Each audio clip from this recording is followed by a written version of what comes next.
नमस्कार दोस्तों, स्वागत है आपका क्रेजी क्रिप्टो मिंटू में।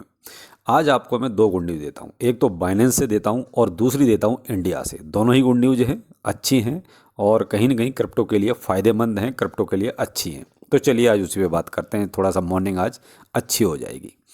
देखिए बाइनेंस आप खुला हुआ देखिए, Binance US agree to buy Voyager assets for 1.02 billion dollar. ठीक है। अब ये वॉयजर क्या था? वॉयजर एक लेंडर था, क्रिप्टो लेंडर था जो बैंकक्रप्ट हो गया, एक तरह से दिवालिया हो गया। तो उसको एक तरह से बाइनेंस ने अब एक्वायर कर लिया है कुल मिला के। तो आप सबसे ऊपर देखिए, Voyager digital the bankrupt crypto lender said Binance US has agreed to buy its assets for 1.022 billion dollar, the firm said on Monday. यानी कि ये एक तरह से सौदा था, एक तरह से वो क्या था, बोली लगी, तो उसमें एक तरह से सीजे बाइनेंस एक तरह से जीत गया, यही कहेंगे और क्या कहेंगे। तो अब एक तरह से वॉयजर बाइनेंस का हो जाएगा, एक तरह से हो ही गया है। जब एक्वायर करने का अब तो फॉर्मेलिटी रह गई है और बाकी जो भी अब लेन देन है तो वो अब बाइनेंस के जरिए होगा, या ये कहेंगे कि सीजे बाइनेंस के जरिए होगा। अब यहाँ पर देखिए, Binance US will make a good faith deposit of $10 million and will reimburse Voyager for certain expense up to $15 million. Voyager will also seek the approval of the bankruptcy court at the hearing on January 5। यानी कि जनवरी 5 में ये होनी है। और बाकी देखिए, Binance ने एक तरह से वहाँ क्या कहेंगे, बयाना कहेंगे या मुंह दिखाई जिसे कहते हैं, तो बयाने के तौर पर 10 मिलियन डॉलर जो एक तरह से डिपॉजिट भी करा दिया है। बाकी उसकी वॉयजर की देनदारी देखिए लगभग 15 मिलियन डॉलर की है। तो अब आगे और बाकी हो जाएगा। जब आप एक तरह से एक्वायर कर ही लिया है तो अब सारा जो है बाइनेंस ही देखेगा इसको। तो अब ये एक तरह से गुड न्यूज़ है, क्योंकि कहीं ना कहीं से चलो पॉजिटिविटी आई और ये भी पता चला कि बाइनेंस के पास पैसा है। हम ये नहीं कह सकते कि बाइनेंस के पास पैसा नहीं है। इसका मतलब बाइनेंस के पास फंड अच्छी मात्रा में है कि वो देखिए जब दूसरी कंपनियों को ख़रीद रहा है तो कहीं ना कहीं क्या है, ये दर्शाता है कि बाइनेंस मजबूत स्थिति में है।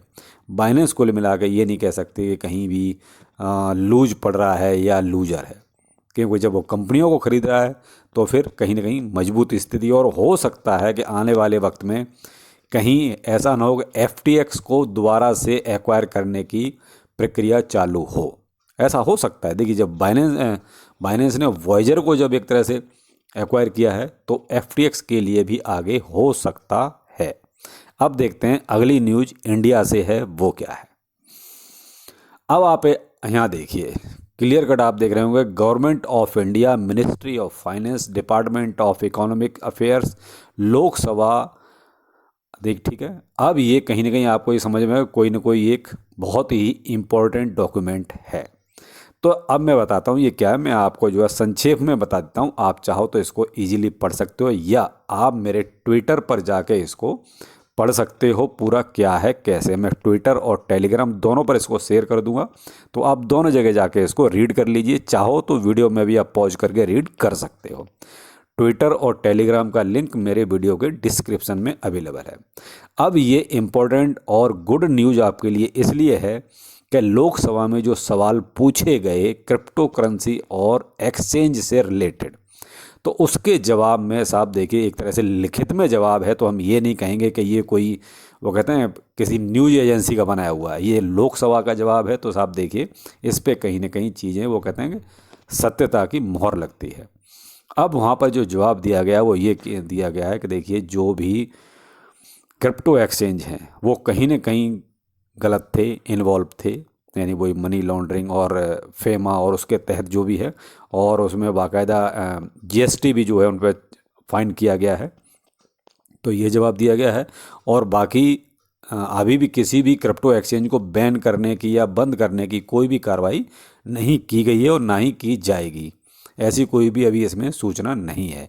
लेकिन जो क्रिप्टो करेंसी को इंडिया में बैन करने की जो अफवाह या जो बातें चल रही थी वो कहीं ना कहीं अब यहाँ पर ब्राम लग गया, यानी यहाँ पर वो स्टॉप हो गई। अब इस तरह की कोई भी न्यूज़ नहीं निकलेगी, क्योंकि अब ये क्लियर कट इसमें बोला गया है। आप पहले ही पैराग्राफ में देखिए, currently crypto assets are unregulated in India, the government does not register crypto exchange, crypto assets by definition are borderless and require international collaboration to prevent regulatory arbitrage.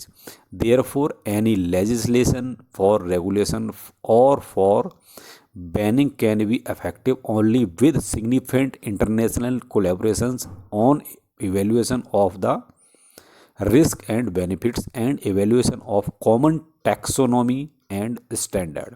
तो अब यहाँ पर जो बात निकल के आई, आप देखिए, इससे आपको ये चीज़ क्लियर हो गई कि सरकार अकेले कुछ नहीं कर सकती और ना ही कर पाएगी।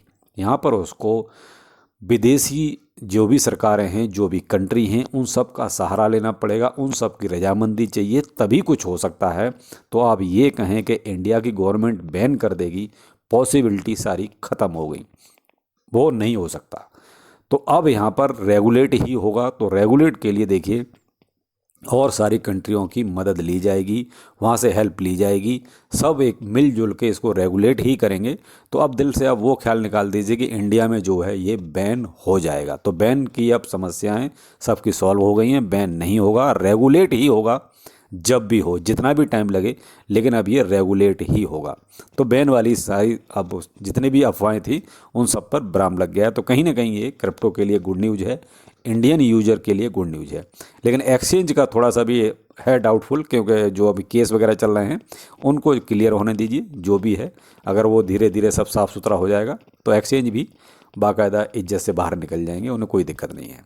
तो कहीं ना कहीं सरकार इस मामले में भी पॉजिटिव है कि वो बैन नहीं करेगी। यहाँ आरबीआई गवर्नर तो केवल कमेंट करने के लिए रहते हैं, तो वो कोई नहीं, उनको कमेंट करने दीजिए और उस पर आप ज़्यादा फोकस मत कीजिए। तो ये थी कुछ दो गुड न्यूज़। और कैसा लगा वीडियो ज़रूर बताइएगा कमेंट सेक्शन में कि दोनों न्यूज़ आपके लिए ठीक थी या नहीं थी। तो आगे चल फिर मिलते हैं, नमस्कार।